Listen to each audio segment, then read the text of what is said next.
All right. Neil, you're up. Morning. It's been a while since I've been here. Sorry I canceled on the last time I didn't work a truck. We just keep shuffling you around. I know. I appreciate that. Thank you very much. I'm assuming you guys all have the information that I sent. Yes, we got you, Okay. I believe. Well, I'll just get right to it. It's pretty simple. We'll start out with the average response times. And when we look at the average, obviously average, and that covers 11 townships and 4 cities that already covers. We're running at 9 minutes and 39 seconds as an average. Outside our area, within Hillsdale County, not our service area, is responding 16 minutes and 30 seconds. And out of county, which would be mutual aid calls, 20 minutes and 48 seconds. Our staffing levels have increased. We've had some people come back, which was good for us. We got them going through the process, and at this point we have 5 full-time medics, 3 casual paramedics. And the casual medics are required to work 24 hours per month. It's not a lot, but it helps. And I don't count myself in that equation, so I do pick up quite a few shifts here and there. EMTs full-time, we have 7, and we have 7 casual, or 10 casual employees. Quite a few of them, 3 or 4 of them are college students, so they pick up as they can, more so in the summertime than during class. Keith, Yes. I'm not familiar with AEMT. That's an advanced EMT. That's the level. That's because there's only 1%. 300 of us in Michigan. Yeah, it is actually the step between an EMT and a medic. Okay. There's a lot of value in them. It's Okay. actually beneficial. But Brad is one, and our supervisor, Ken Hollenbeck, is one. And our county here in Hillsdale County allows AEMTs to work at their level. So we run, when Ken's working, he actually runs his own truck, and which is beneficial. He can give more medications than than an EMT can give. Okay, So, thank you. and they can start IVs. So a lot of times when he goes, if they need an ALS truck, they're on their way, and then he cancels them. So it keeps our paramedic available. Okay. A lot of our EMTs do the same. They cancel us before we get there. I mean, realistically, I don't have the numbers in front of me, but probably 40% of our call volume we're running at the ALS level, and 60% is at the BLS level. Could that be a little bit higher if we had more paramedics? Most likely, because our EMTs are taking on an extra workload and they're able to get the patient to the hospital. Or if we had paramedics sitting there, they may start the IV or put them on a cardiac monitor prior to that. So, but we're fulfilling the obligations.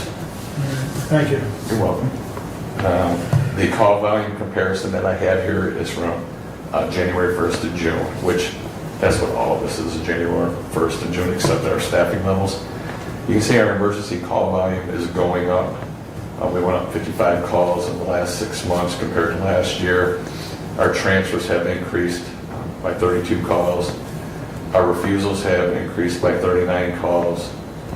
The positive is the unable to handle, which we report to you, our village, is down 17 calls. Our response from mutual aid, which is us providing mutual aid to others that couldn't handle their calls, is 60. Now that's just not in county, that's out of county as well, wherever they need us. Canceled calls is up 28, and then we have our wheelchair van service, which is down 15, which is considered assisted care. And then other is basically like structured fire standbys. We put them in those categories. And it's down 1, but that can be a skewed number, because if we go there for a structure fire standby, as long as we don't transport anybody, that will just show us other. But as soon as we transport somebody, then it goes into another category of emergency calls. Overall, for the 6 months, we've ran a total of 2,151 calls, so that's between our 911 transfers and wheelchair vans, and that's up 98 calls from last year. Our CPR training center is doing very well. Seems like everybody wants to become CPR certified. So far this year, in the 6 months, we've taught 106 classes. which is up 26 from the previous year. And our card certifications, so even though we have our classes that are increasing, just the amount of people that are in them, that they get e-cards, is at 763, which is up 263 cards. So that's 263 students in 6 months that decided to take the CPR class, which is good. Overall, that's what I have, but I'm here to answer your questions.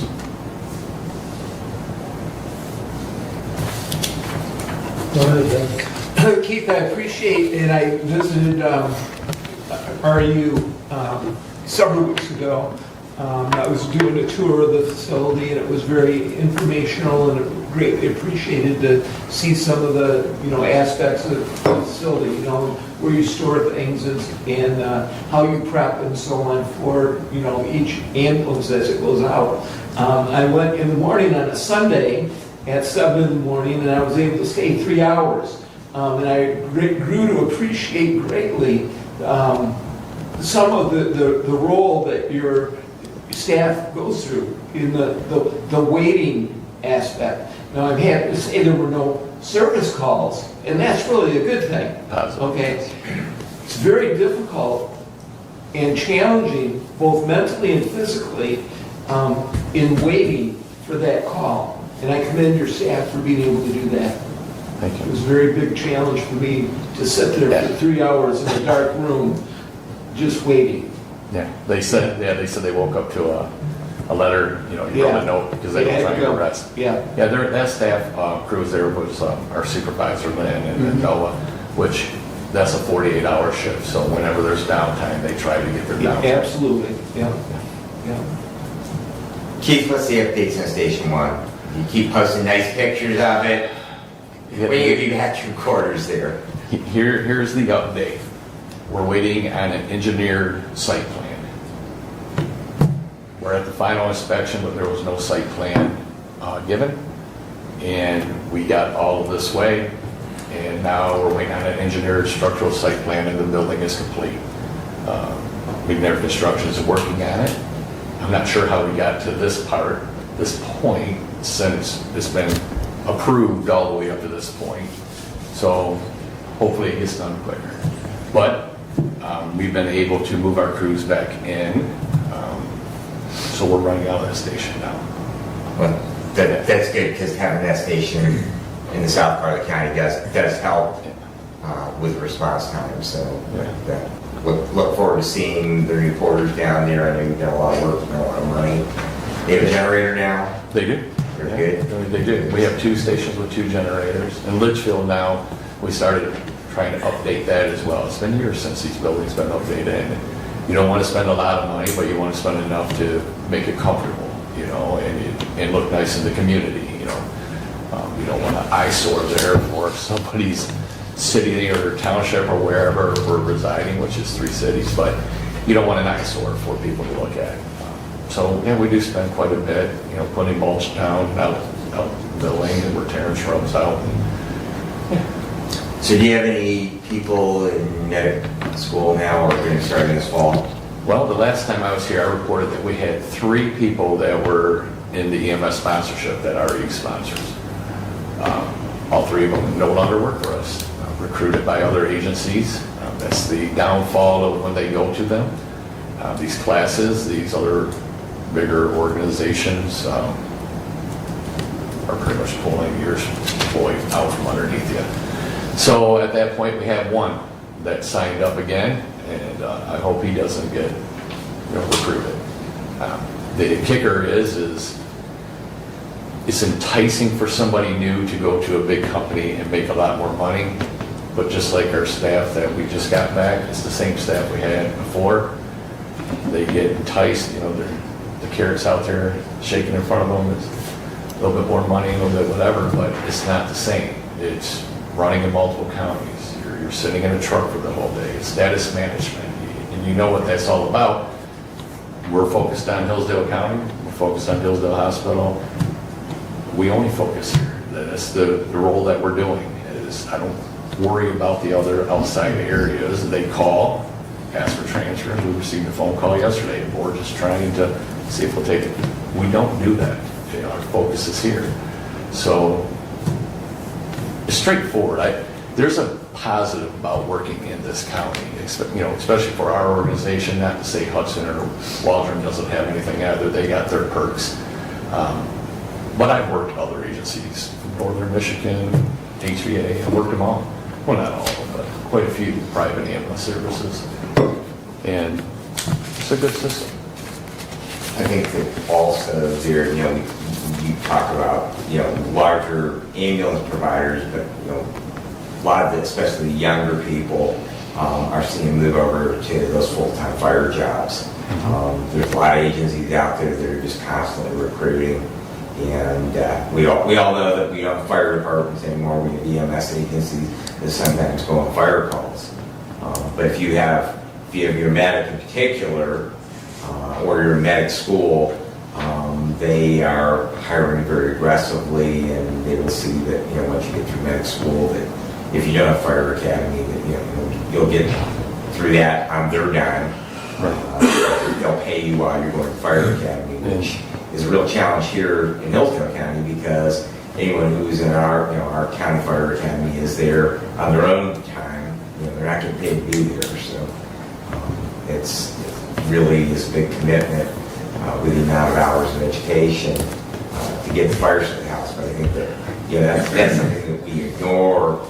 That is a big draw, because for a long time there'd be hundreds of applicants for one full-time fire job. And we have the same problem on the law enforcement side of the house with the sheriff's department. That at one time that there'd be a lot of applicants for one opening. Now we have a lot of openings and very few applicants. So, but I think it will continue to be a challenge. It will be very interesting to see with all the money the state's pouring into EMS education, of how many of those people actually are willing to put in the 18-month commitment to get through medical school when they have, other than their own time, really no skin in the game. Right. So that will be an interesting thing, and we'll see how that all sorts out. But thank you for your updates and your quality improvements. Appreciate it very, very much, and look forward to our continued partnership. Thank you. Real quick, in a nutshell, unable to handle, you're down 17 calls. What do you attribute the difference being down 17 calls, and what could you do to get down even lower? Okay, that's fair.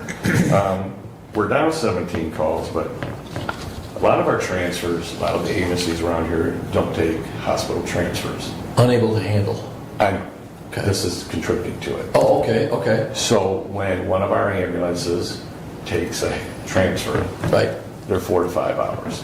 Okay. So when our crew leaves our county for 4 to 5 hours, Takes you which out. if it's critical care, it could even be longer, we don't have a vehicle available. Right, okay. So if you're not helping the hospital out by doing transfers, because these patients need to get to a higher level of care, Right.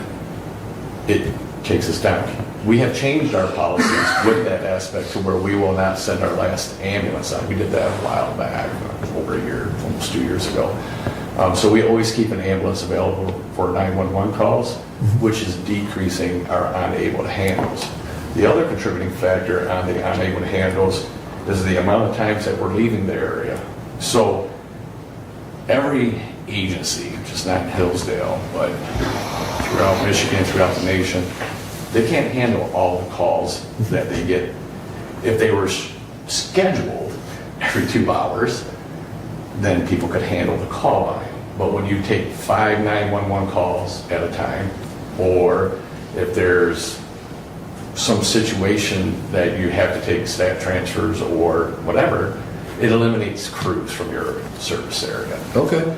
So that's where the 60 comes in, but we go to Jackson County, we go into Branch County, mainly Branch County, but we do go outside and help other agencies where they can't help, and also inside our county. So we end up in Hudson's area, we end up in Moscow or Somerset's area. It's just, but the Hillsdale County contract that we have pretty much allows all of us that are receiving millage money to cover Hillsdale County. The focus is Hillsdale County. We have our own sections, but that contract we're obligated to give mutual aid to all of us. There's no turning it down. If we're down to one car, if I only have one ambulance because we're on a transfer, if Branch County or Jackson County calls, we don't go. I will not leave Hillsdale County because we're dedicated to the county. If we have 2 cars available, then I will leave for mutual aid. But I will not send my car out of the county for mutual aid if it's my last one. We try to stay here. So that's Okay. decreasing our unable to handles. But it's just really Balancing different. act. It is, and it's nothing, we could put a 3rd car on, which is our goal, having that 3rd car. And right now, if you look at our schedule, we're running 2.5, 3 cars. We're back up to our levels again. We were there for a while, it decreases your call line. But you also have, if you have 3 cars, you might be on 2 transfers. And then you're still down to 1 car covering the service area. Then you get 3 911 calls. And so it's just doing the best we can. All right, thank you. Commissioner Laney, is just to add to that, your district in particular has no medical first responder agencies. Right. And so consequently, that creates an additional burden because EMS is really it. There is no non-transporting agency that does first response. So consequently, that really creates avoiding coverage. Having those MFR agencies, especially on the northwest side of the county, would be huge. And so, I would encourage you to have that discussion with any of the fire departments in that area.